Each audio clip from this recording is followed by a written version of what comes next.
स्वागत है आपका अपने चैनल द इंजीनियर्स वीपी पर। SSC JE non tech PY की सीरीज में इस वीडियो में कवर किया जाएगा 5 जून 2024 इलेक्ट्रिकल इंजीनियरिंग में का जो है सेकंड पार्ट। फर्स्ट पार्ट जो है यूट्यूब पर अपलोड कर दिए गए हैं, आप लोग विजिट करके देख सकते हैं। इस वीडियो की जो PDF है आप लोगों को टेलीग्राम चैनल पर मिल जाएगा, आप लोग विजिट करके वहाँ से ले सकते हैं। और अगर हाँ वीडियो अच्छी लगे तो चैनल को लाइक, सब्सक्राइब और शेयर ज़रूर करें और नोटिफिकेशन को ऑन ज़रूर करें ताकि आने वाली इस सीरीज़ का जो भी वीडियो है आप लोगों को सबसे पहले ज़रूर मिले। तो चलिए स्टार्ट करते हैं। निम्नलिखित में से किस वर्ल्ड कप फाइनल में भारत ने वेस्ट इंडीज़ को हराया? आपको बताना है। 1983 इंग्लैंड में जो आयोजित किया गया था, या 2007 वेस्ट इंडीज़, या 2019 इंग्लैंड, या 2003 साउथ अफ्रीका। तो करेक्ट आंसर हो जाएगा ऑप्शन नंबर फर्स्ट ही कि 1983 में भारत ने जो है वेस्ट इंडीज़ को हराया था। और यह जो कहाँ आयोजित किया गया था, तो इंग्लैंड में आयोजित किया गया था। भारत ने जो है अपना पहला क्रिकेट वर्ल्ड कप जो है 1983 में इंग्लैंड में आयोजित जो टूर्नामेंट था, इसमें जो है फाइनल में वेस्ट इंडीज़ को हराया था। इस मैच में जो है भारत ने 183 रन का टारगेट दिया था, जिसमें वेस्ट इंडीज़ ने 140 रन बना पाई थी। यह जीत जो है भारतीय क्रिकेट जो इतिहास में एक मील का पत्थर साबित हुई, क्योंकि तब तक वेस्ट इंडीज़ ने 2 बार लगातार विश्व कप का खिताब जो है जीत चुका था। 1983 जो विश्व कप का फाइनल है, यह भारत और वेस्ट इंडीज़ के बीच हुआ। कप्तान इसमें जो थे कपिल देव। यह जो स्थल है इंग्लैंड में कहाँ है, तो लॉर्ड्स क्रिकेट ग्राउंड जो लंदन में है। भारत ने यह मैच जो है 43 रनों से जीता था। इस जीत के बाद भारत में जो है क्रिकेट की लोकप्रियता और बढ़ गई थी। नेक्स्ट है, जब 2 न्यूक्लियाई कोशिकाएं मिलकर एक न्यूक्लियस बनाती हैं तो उसे क्या कहते हैं? आपको बताना है। सिंकारियन कहते हैं, यूकारियन, या हेटेरोकारियन, या सिंसाइटियम कहते हैं। तो करेक्ट आंसर हो जाएगा सिंकारियन। तो ऑप्शन नंबर जो फर्स्ट है यही राइट हो जाएगा। तो जब 2 अलग अलग कोशिकाएं के न्यूक्लियाई पदार्थ आपस में मिलकर एक न्यूक्लियस बनाते हैं तो इसे सिंकारियन कहते हैं। यह प्रक्रिया सामान्यतः जो है कोशिका विलय यानी सेल जो फ्यूजन है इसके दौरान होती है। जो हेटेरोकारियन है, इसमें जो है 2 या अधिक अलग अलग न्यूक्लियाई कोशिकाएं एक साथ आती हैं, लेकिन उनके न्यूक्लियाई अलग अलग रहते हैं। और जबकि जो सिंसाइटियम है, इसमें जो है कोशिकाएं की साइटोप्लाज्म आपस में मिल जाती हैं, लेकिन न्यूक्लियाई अलग अलग होते हैं। और जो यूकारियन है, यह शब्द सामान्यतः यूकेरियोटिक कोशिकाओं के लिए उपयोग किया जाता है, विशेष रूप से न्यूक्लियस की उपस्थिति वाले कोशिकाओं के लिए। तो ध्यान रखना है, सैंकोरियन कोशिका जैविकी यानी सेल बायोलॉजी में महत्वपूर्ण अवधारणा है। यह प्रक्रिया अनुसंधान में हाइब्रिड सेल बनाने के लिए प्रयोग किया जाता है। उदाहरण के लिए फ्यूजन के जरिए हाइब्रिडोमा का निर्माण। वे जानवर या पौधे जो सफलतापूर्वक आपस में प्रजनन कर सकते हैं, उन्हें या वे किससे संबंधित होते हैं? आपको बताना है। प्लेनेट, लोकेशन, या कंट्री, या स्पेसीज से। तो राइट आंसर हो जाएगा स्पेसीज से। तो ऑप्शन नंबर जो 4 है करेक्ट हो जाएगा। तो जैसे जैसे जीव विज्ञान में देखा जाता है कि वे जानवर या पौधे जो सफलतापूर्वक आपस में प्रजनन यानी इंटरब्रीड कर सकते हैं और उनकी जो संतान प्रजनन क्षम होती है, उन्हें एक ही प्रजाति यानी एक ही स्पेसीज का माना जाता है। स्पेसीज यानी प्रजाति, यह जो है जीवों की सबसे मूल इकाई होती है। बायोनॉमिनल नॉमिनिक्लेचर, प्रजाति का नाम जो है 2 शब्दों से बनाया जाता है। फर्स्ट जीनस से और स्पेसिक से। तो ध्यान रखना है। उदाहरण के लिए होमो सेपियंस, होमो जो है यह जीनस और स्पेंस यह प्रजाति है। एक ही प्रजाति के जीवों की विशेषताएं, संरचना और आनुवंशिकता जो होती है यह समान होती है। उस प्रक्रिया को क्या कहते हैं जिसमें अणु उच्च सांद्रता वाले क्षेत्र से निम्न सांद्रता वाले क्षेत्र की ओर जाता है? आपको बताना है। इवापोरेशन कहते हैं, स्टेटमेंट या सेइंग कहते हैं, डिफ्यूजन कहते हैं या मेल्टिंग कहते हैं। तो आपको बताना है कि उस प्रक्रिया को क्या कहते हैं जिसमें हाई कंसंट्रेशन से लो कंसंट्रेशन तक जो अणु है या सांद्रता वाले क्षेत्र में जाते हैं। तो इसका राइट आंसर हो जाएगा डिफ्यूजन यानी विसरण कहते हैं। तो जब अणु या कण उच्च सांद्रता यानी हाई कंसंट्रेशन वाले क्षेत्र से निम्न सांद्रता यानी लो कंसंट्रेशन वाले क्षेत्र की ओर स्वतः गतिशील के माध्यम से गति करते हैं तो उसे डिफ्यूजन कहते हैं। इवेपोरेशन जो है यह किसी द्रव का गैस में बदलना होता है, जबकि मेल्टिंग ठोस का द्रव में बदलना होता है। विसरण किसी भी माध्यम में हो सकता है, यानी जो डिफ्यूजन है यह हवा, पानी या अन्य जो द्रव है इन सभी में हो सकता है। यह जो है पैसिव ट्रांसपोर्ट यानी निष्क्रिय परिवहन की एक उदाहरण है, क्योंकि इसमें ऊर्जा की कोई आवश्यकता नहीं होती है। उदाहरण के लिए आप लोग देख लीजिए कि डिफ्यूजन का, तो कमरे में जो है खुशबू का फैलना है, चाय में शक्कर का घुलना है, यह सभी के सभी डिफ्यूजन के उदाहरण है। What is the name of compound with the formula N2O3? आपको बताना है कि N2O3 सूत्र वाले यौगिक का नाम क्या है। नाइट्रस ऑक्साइड है, नाइट्रिक ऑक्साइड है, नाइट्रोजन ट्राईऑक्साइड है या नाइट्रोजन डाइऑक्साइड है। तो राइट आंसर हो जाएगा डाई नाइट्रोजन ट्राईऑक्साइड। तो ऑप्शन नंबर जो 3 है करेक्ट हो जाएगा। तो रासायनिक सूत्र N2O3 में 2 नाइट्रोजन यानी N2 है और 3 जो है ऑक्सीजन परमाणु होते हैं, इसलिए इसका नाम जो है डाई नाइट्रोजन ट्राईऑक्साइड रखा जाता है। और जबकि जो नाइट्रस ऑक्साइड है इसका जो फार्मूला होता है ये N2O होता है, और जो नाइट्रिक ऑक्साइड है NO होता है, और जो नाइट्रोजन डाइऑक्साइड है इसका फार्मूला होता है NO2। रासायनिक यौगिक के नामकरण में प्रीफिक्स का उपयोग किया जाता है, जैसे कि मोनो, डाई, ट्राई। मोनो के लिए 1, डाई के लिए 2 और ट्राई के लिए 3 का इस्तेमाल होता है। डाई नाइट्रोजन ट्राईऑक्साइड आमतौर पर जो है रासायनिक प्रतिक्रियाओं में ऑक्सीकरण एजेंट के रूप में इस्तेमाल होता है। यह जो होता है नीले हरे गैस के रूप में मौजूद हो सकता है, जो डाई नाइट्रोजन ट्राईऑक्साइड है। इसका फार्मूला आप लोग देख लिए कि N2O3 है। भारत के संविधान का चौथा जो अनुसूची है यह मुख्य रूप से किससे संबंधित है आपको बताना है। लोकसभा में सीटों का वितरण से संबंधित है, या राज्यसभा में सीटों का वितरण से, या राज्य के जो नीति निर्देशक सिद्धांत है ये इससे संबंधित है, या राज्य विधानमंडल के प्रावधान से संबंधित है। तो करेक्ट आंसर हो जाएगा जो भारत का चौथा अनुसूची है इसमें जो है राज्यसभा में सीटों का वितरण है, तो allocation of seats in Rajya Sabha. तो ऑप्शन नंबर 2 करेक्ट हो जाएगा। तो भारतीय संविधान की चौथी अनुसूची 4th शेड्यूल मुख्य रूप से राज्यसभा यानी राज्यसभा में राज्यों और जो केंद्र शासित प्रदेश हैं इनके जो लिए जो है सीटों का आवंटन है। इसका जो उद्देश्य यह है कि प्रत्येक राज्य में और केंद्र शासित प्रदेश का प्रतिनिधित्व न्यायसंगत रूप से राज्यसभा में हो। Allocation of seats in Lok Sabha में सीटों का जो वितरण है यह तीसरी अनुसूची के तहत नहीं बल्कि संविधान के संबंधित प्रावधानों के अनुसार तय होता है। और जबकि जो directive principle of state policy यानी राज्य नीति के निर्देशक सिद्धांत है यह भाग चौथे में आते हैं। प्रोविजन फॉर स्टेट लेजिस्लेचर यह राज्य विधान मंडल के प्रावधान यानी जो होते हैं भाग 6 में आते हैं। और 4th शेड्यूल आर्टिकल 80, 81, 82 प्रावधानों के अनुसार है। राज्यसभा में कुल 245 सदस्य होते हैं, 233 निर्वाचित और 12 जो हैं राष्ट्रपति द्वारा नामित होते हैं। सीटों का जो वितरण राज्यसभा की जनसंख्या के आधार पर होता है। एक गांव उस क्षेत्र में स्थापित है जहां भूमि समुद्र से मिलती है। इस क्षेत्र को क्या कहते हैं आपको बताना है।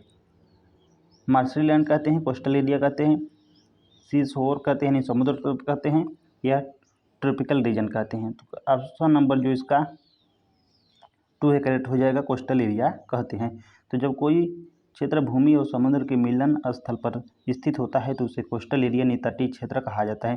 तटीय क्षेत्र समुद्र और भूमि के बीच की सीमा को दर्शाता है और इसमें जो है अक्सर मछली पकड़ने, बंदरगाह और पर्यटन से जुड़े गांव या शहर होते हैं। जो मार्शलैंड है यानी दलदली भूमि है यह जो है पानी में डूबी हुई या नम जमीन होती है, जबकि जो समुद्र तट है यह यह जो है केवल समुद्र और भूमि की सीमा को दर्शाता है, लेकिन यह जो है तटीय क्षेत्र में समुद्र तट, गांव, शहर और अन्य जो अस्थायी संरचनाएं हैं इसमें शामिल होती है।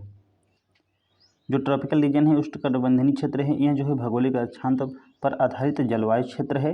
तटीय जो क्षेत्र यानी जो कोस्टल रीजन है इसमें जो है अक्सर मरीन इकोसिस्टम पाए जाते हैं, ध्यान रखना है आप लोगों को। यह क्षेत्र जो है मछली पकड़ने, पर्यटन, बंदरगाह उद्योग के लिए महत्वपूर्ण है। उदाहरण के लिए भारत में गोवा, गुजरात, तमिलनाडु के जो तटीय क्षेत्र हैं। नेक्स्ट है, ये जो क्वेश्चन था 2023 का था, एज इट इज उठा लिया गया है क्योंकि अभी जो है नागालैंड के मुख्यमंत्री वही हैं। तो ऑप्शन नंबर इसका जो करेक्ट आंसर हो जाएगा, इसमें पूछा था तो ऑप्शन नंबर 4 जो नेफ्यू रिये हों ये नागालैंड के मुख्यमंत्री हैं। नेक्स्ट क्वेश्चन है, किस समिति की सिफारिश के आधार पर आरबीआई ने NBFC MFIs के लिए व्यापक नियामक ढांचा पेश किया है? आपको बताना है। तो किया है जो मलेगान कमेटी थी, तो ऑप्शन नंबर बी करेक्ट हो जाएगा। तो भारतीय रिजर्व बैंक RBI ने NBFC MFI non banking financial company micro finance institutes के लिए व्यापक नियामक ढांचा कंप्रहेंसिव रेगुलेटरी जो फ्रेमवर्क है यह पेश किया। यह कदम मैगलन जो कमेटी या मालेगान जो समिति के सिफारिश के आधार पर उठाया गया था। जो यह कमेटी है 2011 में गठित हुई थी और इसका जो उद्देश्य है माइक्रो फाइनेंस सेक्टर में सुरक्षा, उत्तरदायित्व और संचालन मानक सुनिश्चित करना था। समिति ने जो है उधारदाताओं और उधारकर्ताओं के बीच जो है पारदर्शिता, ब्याज दर की अधिक सीमा और लोन पुनर्भुगतान की शर्तें तय करने की सिफारिश की। NBFC MFIs विशेष रूप से ग्रामीण और जो विकसित क्षेत्र में छोटे कर्ज प्रदान करती है। मैगलन कमेटी की रिपोर्ट ने RBI को यह अधिकार दिया कि वह उधारकर्ताओं के पंजीकरण, संचालन और जो निगरानी है इसे सुनिश्चित करे। इसके बाद RBI ने जो है NBFC MFI को लोन राशि, कर्ज भुगतान पूर्वक, कर्ज पुनर्भुगतान और मार्जिन लिमिट जैसी जो है दिशा निर्देशों का पालन करने के लिए बाध्य किया। नेक्स्ट है, भारत हरियाणा के जिंद सोनीपत मार्ग पर अपनी पहली हाइड्रोजन चालित ट्रेन लॉन्च हुई। आपको बताना है ये कब लॉन्च हुई थी, 2024 में, 2025 में, 2023 या 2026 में। तो राइट आंसर हो जाएगा 2025 में, मार्च 2025 में चली थी। भारत के संविधान के प्रस्तावना में जो 42वें संशोधन अधिनियम में एकता शब्द की जगह किस शब्दों ने ले ली? आपको बताना है। Unity and honesty of nation यानी राष्ट्र की एकता और ईमानदारी, unity and equality of the nation राष्ट्र की एकता और समानता, या थर्ड है unity and integrity of nation राष्ट्र की एकता और अखंडता, या फोर है unity and ethos of the nation राष्ट्र की एकता और नैतिकता। तो राइट आंसर हो जाएगा ऑप्शन नंबर जो थर्ड है कि unity and integrity of the nation राष्ट्र की एकता और अखंडता ने ले ली। तो ऑप्शन नंबर जो सी है राइट हो जाएगा। तो भारतीय संविधान की प्रस्तावना यानी प्रीएम्बल में 1976 में पारित 42वें संविधान संशोधन जो 42वां अमेंडमेंट एक्ट के तहत यूनिटी ऑफ द नेशन शब्दों को बदलकर unity and integrity of the nation राष्ट्र की एकता और अखंडता कर दिया गया। इंटीग्रिटी यानी अखंडता यह राष्ट्र की संपूर्णता, अखंडता और क्षेत्रीय एकजुटता को जो है दर्शाता है। यह संशोधन भारत के जो है संघीय ढांचे और राष्ट्रीय अखंडता को मजबूत करने के उद्देश्य से किया गया था। 42वां संविधान संशोधन को मिनी कॉन्स्टिट्यूशन भी कहा जाता है क्योंकि इसमें जो है संविधान के कई भागों में परिवर्तन हुआ था। प्रस्तावना में जोड़ने वाले जो मुख्य शब्द हैं वह है सोशलिस्ट, सेकुलर और इंटीग्रिटी। ये आप लोगों से पूछा जाता है। इससे पहले प्रस्तावना में केवल जो है सॉवरेन, डेमोक्रेटिक और जो रिपब्लिक शब्द है यह जो थे। यह संशोधन तत्कालीन जो इंदिरा गांधी सरकार के कार्यकाल में हुआ था। भारत के संविधान के अनुच्छेद जो 58 इसके अनुसार कोई व्यक्ति राष्ट्रपति चुनाव के लिए तभी योग्य होगा जब भारत का नागरिक हो, उसकी आयु पूरी हो चुकी है डैश और वह लोकसभा के सदस्य के रूप में चुनाव के लिए योग्य भी हो। तो आपको बताना है 27 ईयर, 30 ईयर, 35 ईयर या 40 ईयर। तो राइट आंसर हो जाएगा 35 ईयर। तो भारतीय संविधान के जो 58 आर्टिकल नंबर 58 है इसके अनुसार राष्ट्रपति चुनाव के लिए कोई भी व्यक्ति तभी योग्य होगा जब उसके पास वह जो है फर्स्ट भारत का नागरिक हो, उसकी जो आयु सीमा कम से कम 35 वर्ष पूरी हो चुकी है, वह जो है लोकसभा के सदस्य के रूप में चुनाव के लिए योग्य भी हो। यह जो आयु सीमा सुनिश्चित करती है कि राष्ट्रपति पद के लिए उम्मीदवार के पास पर्याप्त परिपक्वता और अनुभव हो। राष्ट्रपति जो है भारत का राजकीय प्रमुख और संवैधानिक संरक्षण होता है। ध्यान रखना है आप लोगों को, राष्ट्रपति का जो कार्यकाल होता है 5 वर्ष का होता है। अनुच्छेद जो 58 है, अनुच्छेद 58 के अलावा संविधान के अन्य प्रावधान यह सुनिश्चित करते हैं कि राष्ट्रपति पद पर कोई अपराधी या दिवालिया व्यक्ति निर्वाचित न हो। किस स्पंज प्रजाति को सिलिका स्पिकुलस की उपस्थिति के कारण सामान्य रूप से ग्लास स्पंज कहा जाता है? आपको बताना है यूपेलेक्टेला, स्पॉन्जिला या कैलकोरिया या प्लेनेरिया को। तो राइट आंसर हो जाएगा यूपेलेक्टेला, ऑप्शन नंबर जो ए है करेक्ट हो जाएगा। तो यूपेलेक्टेला यह स्पंज प्रजाति को ग्लास स्पंज कहा जाता है क्योंकि इसमें जो है इसकी जो है स्केलेटन जो संरचना है यह सिलिका यानी SiO2 से बनी स्पिकुलस से बनी होती है। ये स्पिकुलस स्पंज को कठोरता और पारदर्शिता जो है प्रदान करते हैं। जो स्पंजिला है यह जो है मीठे पानी का स्पंज होता है और जो कैलकोरिया है यह जो है स्केलेटन कैल्शियम कार्बोनेट से बना होता है। तो ध्यान रखना है जो कैलकेरिया है यह इसका जो स्केलेटन है संरचना है कैल्शियम कार्बोनेट से बना होता है, जबकि जो प्लेनेरिया है यह एक फ्लैट वार्म है। जो यूपेलेक्टेला है यह एक प्रसिद्ध उदाहरण, इसका जो एक प्रसिद्ध उदाहरण है ये है वीनस फ्लावर बास्केट। ये जो होते हैं समुद्री गहरे पानी में पाए जाते हैं। सिलिका स्पिकुलस की वजह से यह मजबूत और पारदर्शी संरचना वाले होते हैं। ग्लास स्पंज का अध्ययन जो है मरीन बायोलॉजी और मटेरियल साइंस में महत्वपूर्ण है। नेक्स्ट क्वेश्चन देख लेते हैं। उत्तराखंड मंत्रिमंडल ने उत्तराखंड अल्पसंख्यक शैक्षिक संस्थान विधेयक 2025 को मंजूरी दे दी। सॉरी, इसका MCQ नहीं बना है, तो आप लोगों को इसे ऑनलाइनर के रूप में याद रखना है कि उत्तराखंड मंत्रिमंडल ने उत्तराखंड अल्पसंख्यक शैक्षिक संस्थान विधेयक 2025 को मंजूरी दे दी है। नेक्स्ट है Jharkhand chamber of commerce and industry ने 27 अगस्त से स्वदेशी अभियान की घोषणा की है। आपको बताना है कब से, 2023, 2024, 2025 या 2026 से। तो 27 अगस्त 2025 से यह घोषणा की है, स्वदेशी अभियान की घोषणा की है। तो ऑप्शन नंबर 3 राइट हो जाएगा। Who is the final interpreter of the constitution? संविधान का अंतिम जो है व्याख्याकार कौन है आपको बताना है। डिस्ट्रिक्ट कोर्ट है, प्रेसिडेंट है, स्पीकर है या सुप्रीम कोर्ट है? तो राइट आंसर ऑप्शन नंबर 4 हो जाएगा, उच्चतम न्यायालय यानी सुप्रीम कोर्ट है।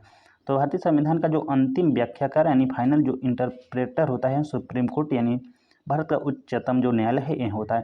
इसका अर्थ यह है कि संविधान की व्याख्या और उसके प्रावधानों की जो अंतिम निर्णय शक्ति उच्चतम न्यायालय के पास है। जो डिस्ट्रिक्ट कोर्ट है या जिला जो न्यायालय है यह केवल स्थानीय स्तरों पर मामलों का निर्णय करता है, जबकि स्पीकर जो है यह लोकसभा में संचालन करता है। और जबकि सुप्रीम कोर्ट जो है 1950 में स्थापित भारत का सर्वोच्च न्यायालय है।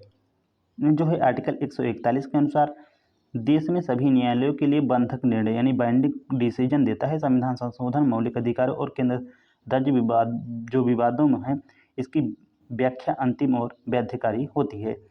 नेक्स्ट है, संविधान सभा में राज्य नीति के निर्देशक सिद्धांतों के खिलाफ मुख्य आपत्ति क्या थी आपको बताना है।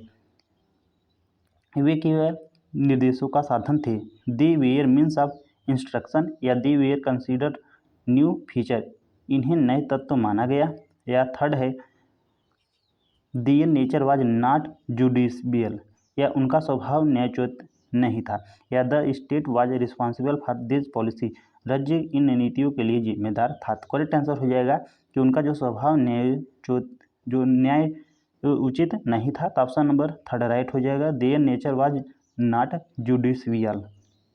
तो संविधान में जो directive principle of state policy राज्य के नीति निर्देशक सिद्धांत के खिलाफ मुख्य आपत्ति यह थी कि इनका जो स्वभाव है यह न्यायोचित यानी जस्टिसबल नहीं था, यानी इन्हें जो है अदालत में लागू कराना या इनके उल्लंघन के खिलाफ मुकदमा चलाना जो है संभव नहीं था। ये सिद्धांत सरकार को सामाजिक आर्थिक कल्याण की दिशा में नीति बनाने के निर्देश, लेकिन उन्हें कानूनी बाध्यता नहीं थी। इसका उद्देश्य था कि सरकार को लोक कल्याण और न्याय संगत समाज निर्माण की दिशा में मार्गदर्शन प्रदान किया जाए। डायरेक्टिव प्रिंसिपल को संविधान के जो भाग 4 है, ये आर्टिकल 36 से 51 में शामिल किया गया है। इनमें जो है सामाजिक न्याय, आर्थिक न्याय, शिक्षा, स्वास्थ्य, महिला और बाल कल्याण जैसे मुद्दे शामिल हैं। इन्हें जो है राज्य के लिए मार्गदर्शन माना जाता है, लेकिन न्यायालय में यह जो है लागू नहीं किया जा सकता है। 2011 के भारत की जनगणना के अनुसार किस राज्य में जो है नकारात्मक जनसंख्या वृद्धि दर दर्ज की गई थी? मणिपुर, नागालैंड, सिक्किम या केरल में? तो राइट आंसर हो जाएगा सिक्किम में, ऑप्शन नंबर जो 3 है। तो 2011 के भारत की जनगणना के अनुसार सिक्किम में नकारात्मक जनसंख्या वृद्धि दर निगेटिव पॉपुलेशन ग्रोथ रेट दर्ज की गई। इसका मतलब यह है कि सिक्किम की कुल जनसंख्या 2001 से 2011 के बीच घटी है। यह कमी उच्च प्रवासन, आउट माइग्रेशन, कम जन्म दर और वृद्ध जनसंख्या के कारण हुई है। सिक्किम भारत का छोटा और पर्वतीय राज्य है। यह जो है राज्य उत्तर पूर्व भारत में स्थित और प्राकृतिक सीमाओं के कारण जनसंख्या वृद्धि सीमित रहती है। सिक्किम शिक्षा और स्वास्थ्य सुविधाओं में सुधार के कारण जन्म दर कम हुई। भारत में कुल जनसंख्या वृद्धि 2011 के अनुसार लगभग 17.64% थी, जबकि सिक्किम में यह नकारात्मक रही है। धातु तत्व जो चांदी है, यह आवर्त सारणी के किस ग्रुप में यानी समूह में पाया जाता है? आपको बताना है 7 में, ग्रुप 11 में, ग्रुप 3 या ग्रुप 15 में? तो राइट आंसर हो जाएगा ग्रुप जो 11 है। तो ऑप्शन नंबर 2 राइट हो जाएगा। धातु जो सिल्वर है, इसका जो प्रतीक होता है Ag, यह आवर्त सारणी के जो ग्रुप नंबर 11 है इसमें स्थित है। इस समूह में जो है कॉपर हुआ, सिल्वर हुआ, गोल्ड आदि जो हैं शामिल हैं। इन्हें जो है आमतौर पर कॉन्जिबल मेटल यानी सिक्का बनाने वाली धातु भी कहा जाता है। ग्रुप जो 11 की धातुएं उच्च चालकता यानी हाई कंडक्टिविटी, लोचशीलता यानी मेलेबिलिटी और चमकदार सतह के लिए जानी जाती है। सिल्वर का जो रासायनिक प्रतीक होता है Ag, उनका जो परमाणु क्रमांक है यह 47 है। कॉन्जिबल जो मेटल है यह कॉपर हुए, चांदी हुआ यानी Ag हुआ और सोना है। सिल्वर का उपयोग जो है ज्वेलरी, सिक्के, इलेक्ट्रॉनिक्स और फोटोग्राफी में भी किया जाता है। यह जो है ट्रांजिशन मेटल यानी संक्रमण धातुएं की श्रेणी में आती हैं। ग्रुप 11 की धातुएं आमतौर पर रासायनिक रूप से स्थिर होती हैं। नेक्स्ट है, भारत में समग्र बाल विकास योजना ICDS किस वर्ष शुरू की गई थी? तो ये शुरू की गई थी 1982 में। तो ऑप्शन नंबर 3 राइट हो जाएगा। Integrated child development scheme ICDS समग्र बाल विकास योजना भारत में जो है 1982 में शुरू की गई थी। इसका जो उद्देश्य है बच्चों, गर्भवती महिलाओं और माताओं के संपूर्ण पोषण, स्वास्थ्य और विकास को सुनिश्चित करना है। यह योजना जो है 0 से 6 वर्ष तक बच्चों, गर्भवती और स्तनपान कराने वाली माताओं और महिलाओं को स्वास्थ्य पर केंद्रित है। ICDS के तहत आंगनबाड़ी सेंटर स्थापित किए जा गए हैं, जहां पोषण, स्वास्थ्य, शिक्षा और प्राथमिक चिकित्सा जैसी सुविधाएं जो है उपलब्ध हैं। ICDS जो है भारत की सबसे बड़ी चाइल्ड वेलफेयर योजना है। इसका जो मुख्य घटक है supplementary nutrients, immunization, health checkup और preschool education and referral services है। यह जो है योजना केंद्र और राज्य सरकारों के संयुक्त प्रयास से चलती है। निम्नलिखित में से कौन सा रूपांतरित चट्टानों के निर्माण का उदाहरण है? Which of the following is an example of the formation of metamorphic rock? First formation of limestone, formation of slate या फॉर्मेशन ऑफ सॉल्ट या फॉर्मेशन ऑफ सैंडस्टोन?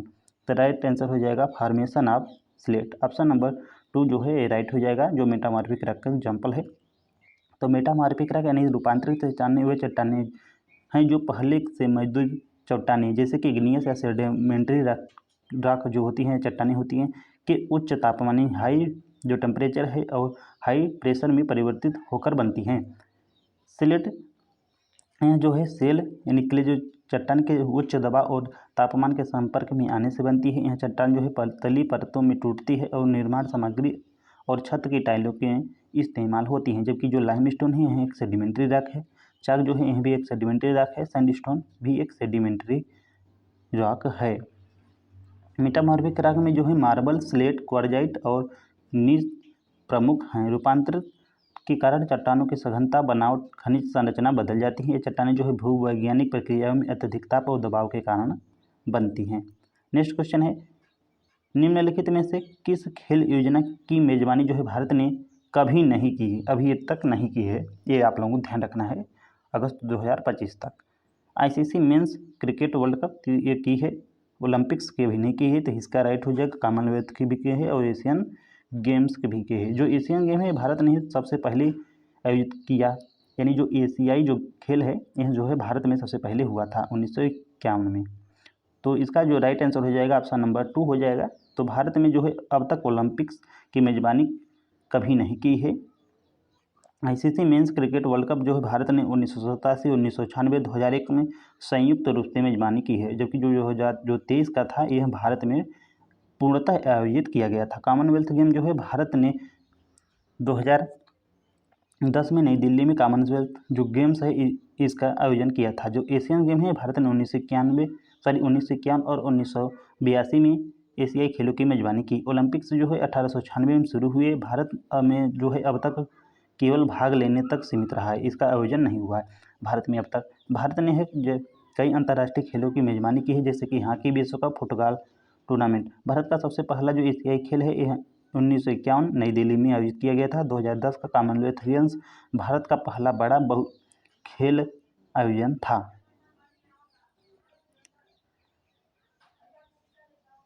पाँच दिन और 5 रात के ट्रिप से पहले श्री पटेल ने अपने सभी छात्रों को बैटरी से चलने वाले टॉर्च दिए। उन्होंने कुछ अतिरिक्त बैटरियां भी दी। फिर उन्होंने पूछा कि वे जानते हैं कि बैटरियां बिजली कैसे उत्पन्न करती हैं और यह उन्हें कैसे मदद करेंगी। इसका सही उत्तर आपको बताना है कि क्या होगा। तो बैटरी में संग्रहित रासायनिक जो ऊर्जा रसायनों द्वारा बिजली उत्पन्न होती है। Electricity is produce in battery by store chemical. या सेकेंड है electricity is produced by friction between the battery and flashlight. या थर्ड है electricity is stored in the battery from the factory that manufactures it. ये four है the battery attract electricity from the environment and transfer it to the flashlight. तो right answer हो जाएगा option number जो first है कि electricity is produced in battery by stored chemical. तो battery में संग्रहित रसायनों के द्वारा जो है बिजली जो है उत्पन्न होती है, तो फर्स्ट राइट हो जाएगा। तो बैटरियों में जो है रासायनिक ऊर्जा यानी केमिकल एनर्जी जो है स्टोर होती है। जब बैटरियों को किसी उपकरण जैसे कि टॉर्च से जोड़ा जाता है तो रासायनिक प्रतिक्रिया के दौरान है जो ऊर्जा विद्युत यानी इलेक्ट्रिक एनर्जी में बदल जाती है। यह जो है विद्युत ऊर्जा जो है टॉर्च के बल्ब या एलईडी जलाने के काम में आती है। बैटरी के जो है पॉजिटिव और नेगेटिव टर्मिनल के बीच इलेक्ट्रॉनों का प्रभाव उसी ऊर्जा के संचालन से या इसी ऊर्जा को संचालित करता है। टाइप ऑफ द बैटरी तो प्राइमरी यह जो है एक बार इस्तेमाल, और जो सेकेंडरी या रिचार्जेबल जो होती हैं यह जो है बैटरी के। तो ध्यान रखना है जो बैटरी है, ध्यान रखना है आप लोगों को। जो बैटरी का प्रकार है प्राइमरी बैटरी, यह जो बैटरी होती है एक बार इस्तेमाल होती हैं, जबकि जो सेकेंडरी बैटरी हैं यह रिचार्जेबल होती हैं। और बैटरी के जो मुख्य घटक हैं इलेक्ट्रोलाइट, एनोड और कैथोड। रासायनिक प्रतिक्रिया से उत्पन्न इलेक्ट्रॉनों का प्रभाव जो है करंट कहलाता है। What is the height of Kanchenjunga peak. Kanchenjunga शिखर की ऊंचाई क्या है आपको बताना है। 8,527 मीटर है, या 8,958 मीटर, या 8,859 मीटर, या 8,598 मीटर, 8,598 मीटर। तो राइट आंसर हो जाएगा 8,859 मीटर। ऑप्शन नंबर जो थर्ड है राइट हो जाएगा। तो कंचनजंगा जो है हिमालय की तीसरी सबसे ऊंची चोटी है। इसकी जो ऊंचाई है 8,859 मीटर है। यह जो है भारत और नेपाल की सीमा पर स्थित है। कंचनजंगा का अर्थ है 5 खजाने वाली पहाड़ी, क्योंकि इसकी 5 प्रमुख चोटियां हैं। दुनिया की सबसे जो ऊंची चोटी है यह है माउंट एवरेस्ट। इसकी जो ऊंचाई है 8,848 मीटर। दूसरा जो है दुनिया की सबसे ऊंची चोटी वह है K2। इसकी जो ऊंचाई है 8,611 मीटर। जबकि जो कंचनजंगा है, कंचनजंगा को 1905 में केल्विन स्नाइडर के द्वारा प्रथम आरोहण किया गया था। भारत में सबसे जो ऊंचा पर्वत है यह है कंचनजंगा, क्योंकि जो K2 है ये जो स्काई श्रेणी है वहाँ पे उपस्थिति है, इस कारण। नेक्स्ट क्वेश्चन देख लेते हैं और लास्ट क्वेश्चन है। तो राष्ट्रीय आय का अनुमान लगाते समय निम्नलिखित में से कौन शामिल नहीं किया जाता है। फर्स्ट है गुड्स सोल्ड बाई हॉकर, यानी ठेले पर बेचे गए सामान। तो ये बिल्कुल ये शामिल नहीं होते हैं, तो यानी ये सही है। सर्विसेज ऑफ हाउस वाइफ्स, गृहिणियों की सेवाएं, ये भी नहीं शामिल होता है, तो ये भी सही है क्योंकि उसमें पूछा है शामिल नहीं किया जाता है। या production of vegetables in kitchen garden, रसोई बगीचे में सब्जियों का उत्पादन, ते भी नहीं शामिल किया जाता है, ते भी सही हो जाएगा। तो ऑप्शन नंबर 1, 2, 3 ये सभी के सभी शामिल नहीं किए जाते हैं, तो करेक्ट आंसर हो जाएगा ऑप्शन नंबर 2 ही, आल। 1, 2 और जो थर्ड है सभी के सभी सही हैं। तो देख लेते हैं। तो राष्ट्रीय आय का अनुमान जो है नेशनल इनकम एस्टिमेशन केवल उन्हीं वस्तुओं और सेवाओं के लिए क्यों शामिल करता है जो बाजार में उत्पादित और बेची जाती हैं, जिनका मूल्य यानी जो है मॉनेटरी वैल्यू निर्धारित किया जा सकता है। फर्स्ट है ठेले पर बेचे गए सामान, गुड्स सोल्ड बाय हॉकर, ये जो है असंगठित क्षेत्र अनऑर्गेनाइज सेक्टर का हिस्सा होते हैं और अधिकतर मामलों में इनकी जो है सही गणना करना कठिन होता है, इसलिए इन्हें जो है राष्ट्रीय आय के अनुमान में व्यवस्थित रूप से शामिल नहीं किया गया है। जबकि जो गृहिणियों की सेवाएं यानी सर्विसेज ऑफ हाउस विप्स हैं, इन्हें जो है गृहिणियाँ घरेलू कार्य करती हैं, लेकिन वे सेवाएं बाजार में बेची नहीं जाती हैं। इनकी कोई बाजार कीमत यानी मार्केट प्राइस निर्धारित नहीं होती, इसलिए जो है ये राष्ट्रीय आय में शामिल नहीं होती है। और थर्ड जो रसोई बगीचे में सब्जियों का उत्पादन है, production of vegetable in kitchen garden, ये जो उत्पादन स्व उपभोग सेल्फ कंज्यूमर के लिए होता है और बाजार में बेचा नहीं जाता है, इसलिए इसे भी राष्ट्रीय आय के अनुमान में शामिल नहीं किया जाता है। अतः जो है राष्ट्रीय आय की गणना करते समय 1, 2, 3 तीनों जो हैं शामिल नहीं किए जाते हैं। तो थैंक यू गाइज, यहाँ तक था। अगर वीडियो अच्छी लगे तो चैनल को लाइक सब्सक्राइब करना ना भूलें और नोटिफिकेशन को ऑन जरूर करें ताकि आने वाली एपिसोड के सभी नोटिफिकेशन आपको सबसे पहले मिले। मिलते हैं नेक्स्ट वीडियो में, तब तक के लिए बाय।